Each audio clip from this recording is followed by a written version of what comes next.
I'm Howard Johnston. I'm an orthopedic surgeon. I've been treating wounds in the valley for over 40 years. I have gradually come to realize that the people who are suffering the most are not necessarily the ones that I was treating as an orthopedic surgeon. I finally realized that there was a whole group of people out there that no one was paying a lot of attention to. And these are the paralyzed people of the world. We have in this country 250,000 spinal cord injured patients in nursing homes, hospitals, homes, all of them suffering from the problem of a lack of sensation in their lower extremities and some of them in their arms. These people are severely handicapped. They must lie in a bed or in a wheelchair for hours on end, unable to move, and they depend on the people around us to move them. It's not happening. We have a serious problem in this country.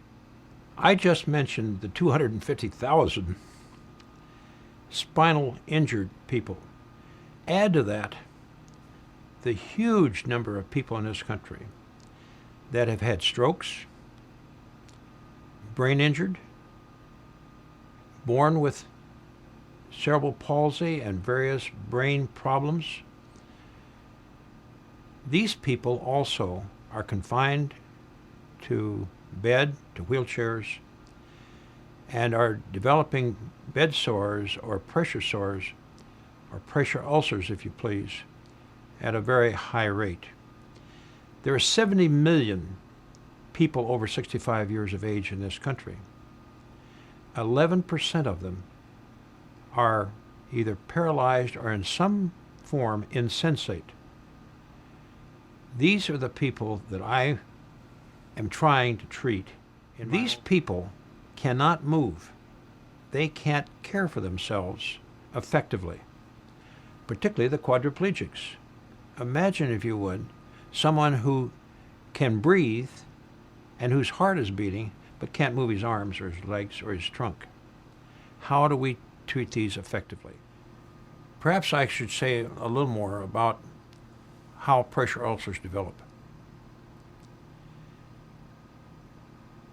The body lying on a mattress, a standard mattress,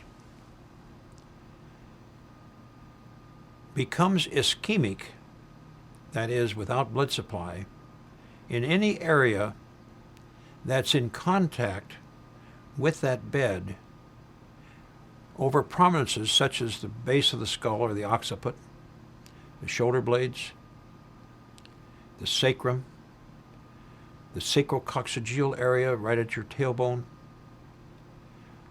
over the ischiotuberosities, which is what we all sit on. When we're sitting normally, we sit on the ischiotuberosities. And if you can't feel, they become necrotic quite quickly. Other places that are common are the heels and both of our greater trochanteric areas on our hips. These are the areas where they form. Now, as to exactly how they form, I need to go into a little of the science of it. The problem does not develop on the skin first. I think most people, including some wound care people, believe that the problem starts on the surface of the skin. And we stage these ulcers as stage 1, meaning one that just involves the skin, stage 2, where the deeper layers of the skin are involved, stage 3, where the fat under the skin or the subcutaneous tissue is involved, and then stage 4, where the tendons, muscles, bone, etc. are involved. In my opinion, we're looking at it obliquely. These problems begin on the inside first. Muscle does not do as well under pressure as does skin. The fat under our skin, the subcutaneous tissue, does not do as well as the skin. So it really occurs inside out rather than outside in, if you please. And I would invite anyone who doubts what I'm saying to look at MRIs that show stage 1 injuries. you invariably see disruption of tissue deep to the skin, and yet the skin is only involved in a minor way. Skin is a very hardy structure. It stands up well. It's done well for this many thousands of years that we've been here. It does a good job, and it holds up better than the tissue underneath. Is that there is a common misconception in this country that if you turn a patient every 2 hours, they won't get a bed sore. That's not true. If they were turned every 2 hours by a robot that was scheduled to turn them every 2 hours, I think it might work in many cases. But that isn't what happens. And when we write an order for them to be turned every 2 hours or every hour, it just doesn't happen. They don't have the time to do it. And so no one's getting turned every 2 hours like it says on the paper. They're lucky if they get turned once a shift or every 4 hours. And this is causing an increasing problem because we are loading the nursing personnel up with more paperwork and more computer work, but we're not loading them up with personnel to help them turn these patients. So I think there has to be a better way to handle this problem. That's what I've come up with. It may be of interest to tell people how this two-hour schedule came about, and you'll read about it in the literature. A physician decided that turning patients would be helpful, and he set up a program for nursing personnel, i.e. orderlies, to turn patients. There were enough patients that the orderlies could only do it every 2 hours. And he printed that, and that became the reason why we turn every 2 hours. There is no basis in fact that that's the ideal turning schedule. I personally feel that it's woefully inadequate, that even 1 hour is not adequate. And it may be of some interest to wound care personnel that when we place a tourniquet on the lower extremity before performing operative procedures on the lower extremity and leave that tourniquet on more than an hour, we increase the amount of quadriceps atrophy seen in the leg postoperatively. Anything over an hour seems to accelerate the loss of quadricep muscle fiber. So I can tell you that 1 hour may well be the absolute upper limit. But that's a one-time, 1 hour ischemic episode. Can we then do it 1 hour every hour? Can we 1 hour on, a few minutes off?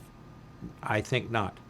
We must turn these patients more frequently than once an hour. So far we've just discussed the problems.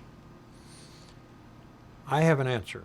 Why not establish a means by which the patient's body is in a different position constantly?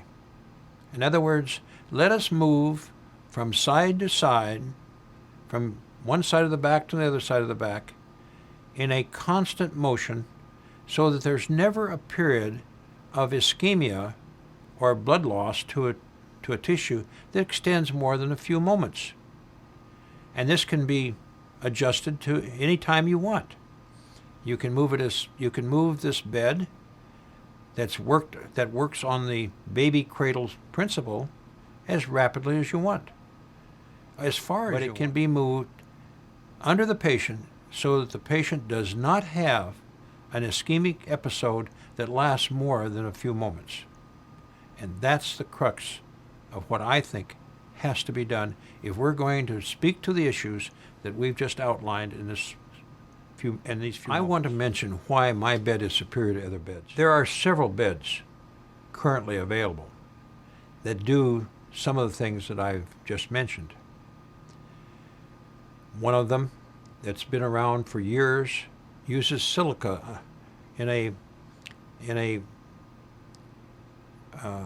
a plastic sheet that is blown up under the patient, and they're supported on this air and silica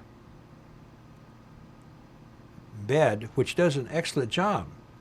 Unfortunately, you can't get the patient out of the bed very effectively or put them in there, and they can't be moved around very well. So all of these beds have problems. They're either too expensive, they're too cumbersome, or they are not very effective because the nurses can't handle them, can't manage them, usually because of weight. The concept that I'm promoting is a bed that follows a very simple arc, similar to a child's cradle, that can be moved at any angle, at any speed. It can be started and stopped. It can be moved to allow exit from the bed. It will have arms on the bed so that it can protect patients from falling out or crawling out. This bed will be very light, very inexpensive, and I think patient acceptable. I want to point out to the people that watch this demonstration, we're losing the battle. The battle is not lost, but we are losing it. And unless we do something different than what we're doing, we're going to face a much more serious problem than we see today. I don't want to have to show you photos of the patients that I see with no skin between their hips. All the skin on their back is gone. The sacrum is exposed. They have osteomyelitis of the sacrum and the coccyx, or the pelvis. These are horrible cases, and they're caused by a failure to turn the patient effectively. So let's get to work. Quality of life is important to every human. Imagine if you were paralyzed and you had a stinking open ulcer on your back, where your friends couldn't come in to see you because the odor in the room was so bad. Think of the quality of life that that person has. We must do something about this, and this bed promises to improve the quality of life of people who utilize it.